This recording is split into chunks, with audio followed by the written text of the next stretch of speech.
Bom dia, gente. Falando hoje sobre a matéria e suas propriedades, aí pegando o primeiro capítulo do nosso livro verdadeiro, né?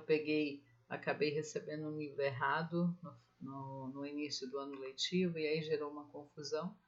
Mas a gente trabalhou assuntos válidos também, né? Acerca do universo, também é importante a gente conhecer.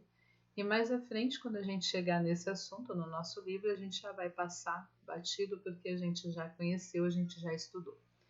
Então a gente vai ter que dar uma corridinha agora para dar uma acelerada aí no processo e vamos estudar, né, alguns conceitos básicos relativos à matéria e suas propriedades. Primeiro eu tenho que entender o que é matéria, né? De modo geral, a matéria é tudo aquilo que possui massa e ocupa espaço. O espaço ocupado pela matéria nós chamamos de volume, que é uma das propriedades que a matéria possui. Dessa forma, a mesa, a cadeira, as nossas roupas e o nosso próprio organismo são exemplos de matéria. Então, boa parte daquilo que nos rodeia, não é isso? A nossa cama, o nosso chinelo, o nosso sapato, uma bola, o nosso material escolar, tudo isso que nos rodeia e que possui massa e ocupa espaço é caracterizado como matéria. Aí eu coloquei uma pergunta que sempre me fazem em sala de aula. E o ar, ele é matéria? Sim, o ar é matéria, pois ele possui massa e ocupa lugar no espaço. Mas, professora, eu não consigo ver o ar. Mas você não precisa ver uma coisa para acreditar, para saber que ela existe, não é isso? Então, o ar ele não é visível, né? Mas ele é extremamente importante para nós. Então, o ar ele possui sim massa e ocupa lugar no espaço. E há diversas situações do nosso cotidiano que a gente pode provar que o ar ele ocupa espaço. Por exemplo, se ele não ocupasse espaço, eu não poderia utilizar para encher o pneu do automóvel, para encher um balão de aniversário, para encher uma bola. Então, se ele está preenchendo o espaço ali dentro desses materiais, significa dizer que ele é matéria. No último modelinho, no último exemplo aqui que eu coloquei de figuras para vocês, tem a representação de um cabide servindo de suporte para dois balões, o balão vermelho e o balão verde. Se eu estourar um dos balões, no caso aí foi estourado o balão verde, a gente observa que o balão do outro lado, o vermelho, ele vai descer. Então significa dizer que o ar que está ali dentro dele apresenta massa. Então o ar, apesar de não ser visível, ele é caracterizado como matéria também porque ele possui massa e ocupa lugar no espaço. Recordando agora os estados físicos da matéria, os três principais estados físicos, o sólido, o líquido e o gasoso, que a gente estudou, acho que lá no 6º ano, a gente estuda sobre os estados físicos da matéria. No estado sólido, as partículas, ou seja, as moléculas, os átomos que compõem a matéria, estão muito próximos, não é isso? Elas ficam muito juntinhas, muito próximas. E praticamente não há movimento entre elas. Por isso que a matéria no estado sólido vai apresentar sempre o mesmo formato e ocupar sempre o mesmo espaço, ou seja, apresentar sempre o mesmo volume. Por isso que eu coloquei aí que a matéria possui forma e volume constante. Não é isso? Então as moléculas, as partículas estão bem juntinhas. Por exemplo, uma pedra se encontra no estado sólido. Se eu colocar a pedra em cima da mesa, se ela estiver na minha mão ou se ela estiver no chão, independente de onde ela esteja, ela vai apresentar sempre o mesmo formato e ocupar sempre o mesmo espaço, ou seja, o mesmo volume. Claro, isso, né, desconsiderando as variações de temperatura. No caso aqui, eu coloquei a representação do gelo, né? A gente observa que o gelo ele apresenta sim um formato típico, apresenta um volume característico, só que quando exposto à temperatura ambiente, não é isso? Ele vai passando do estado sólido para o estado líquido, aí vai mudando a sua conformação. Bom, mas isso a gente vai caracterizar melhor mais à frente. Aí depois nós temos no estado líquido. A gente observa que no estado líquido as partículas já estão mais livres, né? As partículas, as moléculas já estão mais separadas, já ganham mais liberdade, mais movimento. Elas conseguem fluir umas sobre as outras, ou seja, a matéria pode fluir mais no estado líquido. Por isso que no estado líquido a matéria apresenta forma variável e volume constante. O que é isso? A forma do líquido vai depender do recipiente que o contém, mas vai ocupar o mesmo volume. Vamos supor a seguinte situação: eu tenho 1 litro de água em uma garrafa. Qual vai ser o formato dessa água? O formato da garrafa. Se eu pegar e transferir esse litro para uma panela, ele vai adquirir agora o formato da panela, mas continua apresentando o mesmo volume, que é o litro. A gente vai ver mais à frente que o espaço que o material ocupa pode ser medido em litros. E por último, o estado gasoso. No estado gasoso, as partículas estão totalmente separadas, né? Há muita agitação, há muita energia entre elas. E é por isso que no estado gasoso a matéria possui forma e volume variável, ou seja, um gás ele se expande até ocupar todo o espaço disponível, tá bom? Por causa dessas características de no estado gasoso as partículas estarem muito afastadas entre si e ocorrer muita liberdade de movimento entre elas, tá bom? Então eu sempre costumo comparar os estados físicos da matéria, fazendo uma brincadeirinha com vocês, com as fases de um namoro, não é isso? No início, né, um grude para cá, um grude para lá, só quer ficar juntinho, é o estado sólido, né? A fase sólida aí da relação amorosa. Depois já começa a perder o interesse, já começa a ficar mais separadinho, aí vem o estado líquido e vem o estado gasoso, onde há separação total, não é isso? As partículas, aí os casais, né, entre aspas, se separam. Só fazendo uma comparação, uma brincadeirinha rápida sobre os estados físicos da matéria.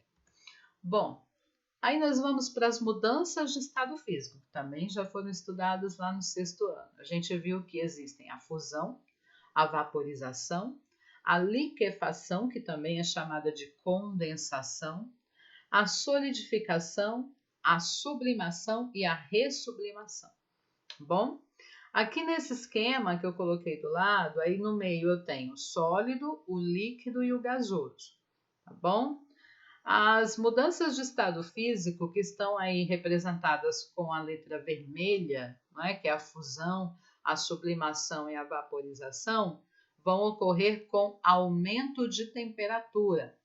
Já as que estão representadas com a letra azul, que é a solidificação, a liquefação e a ressublimação, vão ocorrer quando ocorre diminuição de temperatura. Bom? Então, só recordando, a fusão é quando a matéria passa do estado sólido para o líquido. A vaporização é quando passa do líquido para o gasoso. A gente vai ver que a vaporização pode ocorrer por 3 maneiras, né? Por evaporação, ebulição e calefação, que eu vou caracterizar mais à frente. A sublimação é a passagem direta da matéria do estado sólido para o estado gasoso, tá? Sem passar pelo estado líquido, né? Por isso sublimação, uma coisa sublime, uma coisa difícil de acontecer. A solidificação, que é a passagem do líquido para o sólido, né? O contrário da fusão. A liquefação ou condensação, que corresponde à passagem do estado gasoso diretamente para o estado líquido, como ocorre, por exemplo, na formação da chuva. E a ressublimação, que é a passagem do estado gasoso diretamente para o estado sólido, sem passar para o estado líquido. Então, agora, a gente vai ver situações em que esses estados físicos podem estar, digamos aí, participantes, tá bom? Aqui, ó, o primeiro exemplo que eu coloquei é a solidificação e a fusão. O exemplo de solidificação é a formação do gelo, né? Quando eu pego a água, coloco lá nas forminhas e coloco no congelador, essa água vai perdendo calor lá no congelador até solidificar, formar o gelo que nós conhecemos. Se eu pegar esse gelo e colocar ele exposto à temperatura ambiente, ele vai adquirindo calor, as suas moléculas vão ficando mais agitadas e ele vai derretendo, ou seja, ele vai sofrendo o processo de fusão, passagem do sólido para o líquido. Bom, a segunda figura exemplifica a condensação, também chamada de liquefação.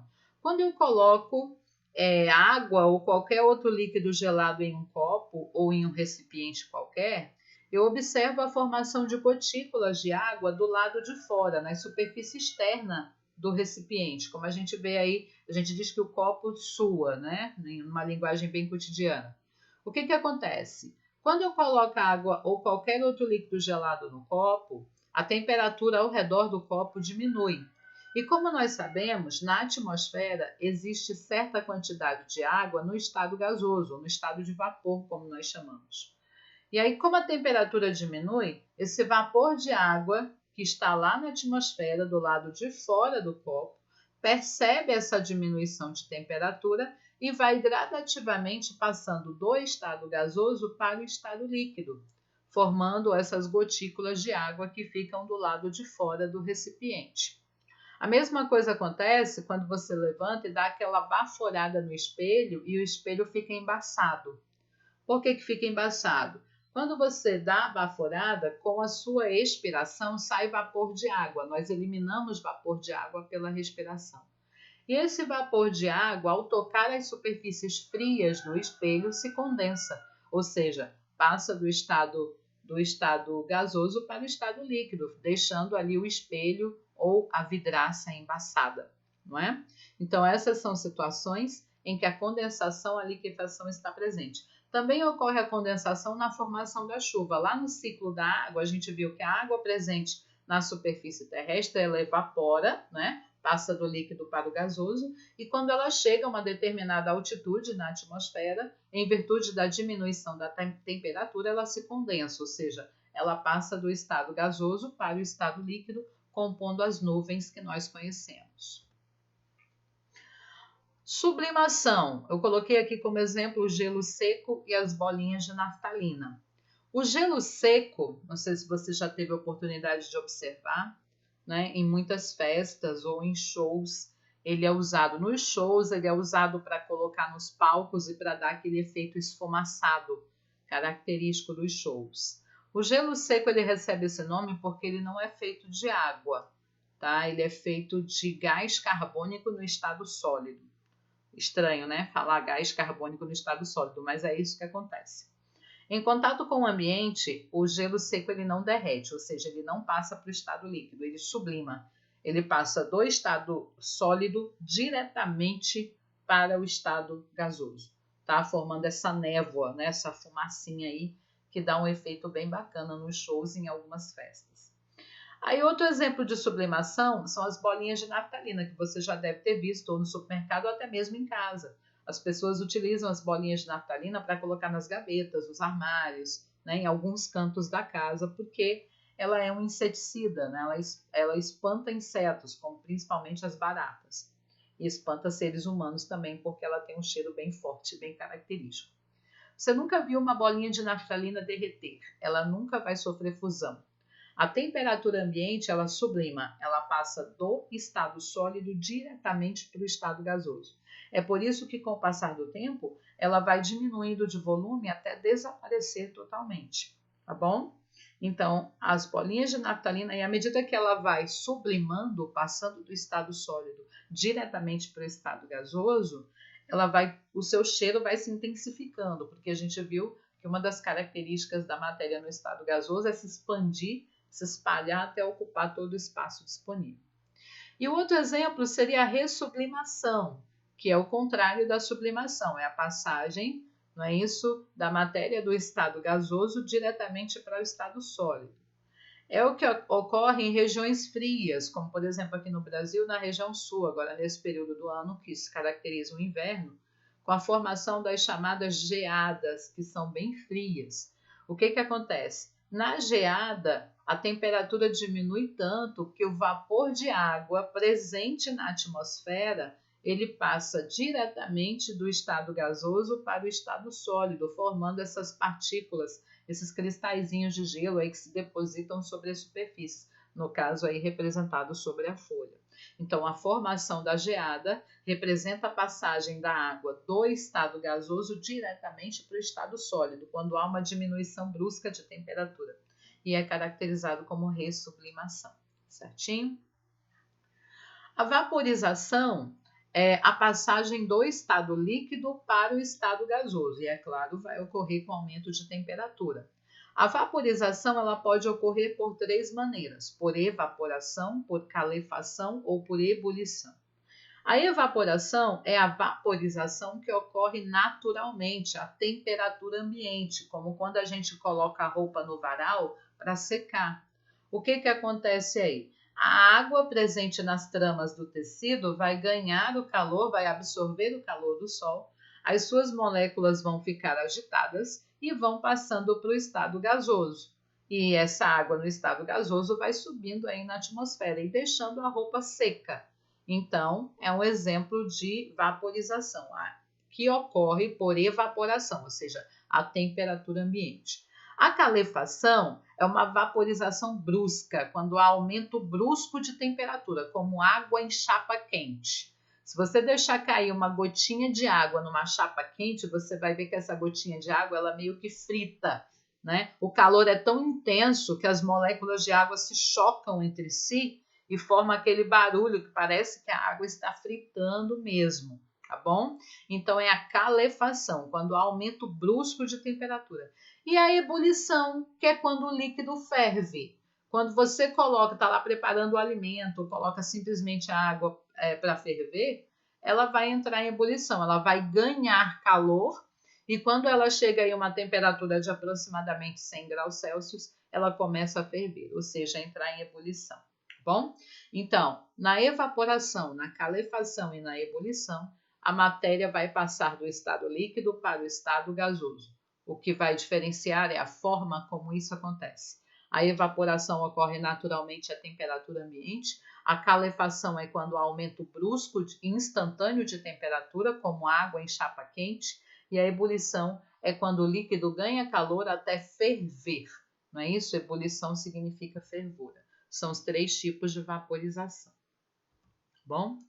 E começando agora a estudar as propriedades da matéria, que a gente vai caracterizar melhor na semana que vem. A primeira propriedade da matéria que eu coloquei aqui é a massa. A massa, que é uma das características da matéria. A gente disse lá no início que a matéria possui massa, não é isso? A massa corresponde à quantidade de matéria que forma um material, que forma um corpo. Tá? A gente chama de corpo uma porção limitada de matéria. A massa ela é medida em quilogramas, né? Que é o kg, que a gente usa mais comumente, em gramas, em miligramas, em toneladas. Só lembrando que uma tonelada equivale a 1000 quilos. E eu uso a tonelada aí para medir a massa de corpos consideráveis, né? Como veículos e assim sucessivamente. Então, eu coloquei, por exemplo, tem 1 quilo de trigo, né? 27 quilos aí na balança registrada, 500 gramas de margarina. Então, são situações, essas medidas aí são referentes à massa, que vocês estudaram melhor na matemática também, as unidades de medida.